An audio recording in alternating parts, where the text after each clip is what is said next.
আজকে বৃহস্পতিবার না? আজকের এই রাতটা যে জুমার রাত, জানেন আপনারা? আমরা বাংলাদেশে মনে করি জুমার দিন শেষে যে রাতটা, ওইটা মনে হয় জুমার রাত। আসলে ওইটা শনিবারের রাত। ইয়াউমুস সাবত, ইয়াউমুস সাবত, ইয়াউমুল আহাদ, ইয়াউমুল ইসনাইন, ইয়াউমুল সুলাসা, ইয়াউমুল আরবিআ, ইয়াউমুল খামিস, ইয়াউমুল জুমআহ। এই হচ্ছে 7 দিনের আরবি নাম। তা আজকে হচ্ছে ইয়াউমুল খামিস। এর দিনে বিশ্বনবী রোজা রাখতেন। সোমবার, বৃহস্পতিবার সুযোগ হলে রোজা রাখবেন। যারা রোজা রাখবে তাদের জন্য ইন দ্য ডে অফ জাজমেন্টে আল্লাহ স্পেশাল একটা গেট বানাবে জান্নাতে ঢোকার জন্য। ওইটার নাম হচ্ছে রাইয়ান। মান দাখালাহু লাম ইয়াজমা আবাদা।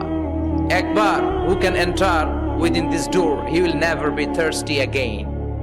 একবার যে দরজা দিয়ে জান্নাতে ঢুকতে পারবে, আজীবনের জন্য তার গলার তৃষ্ণা মিটে যাবে।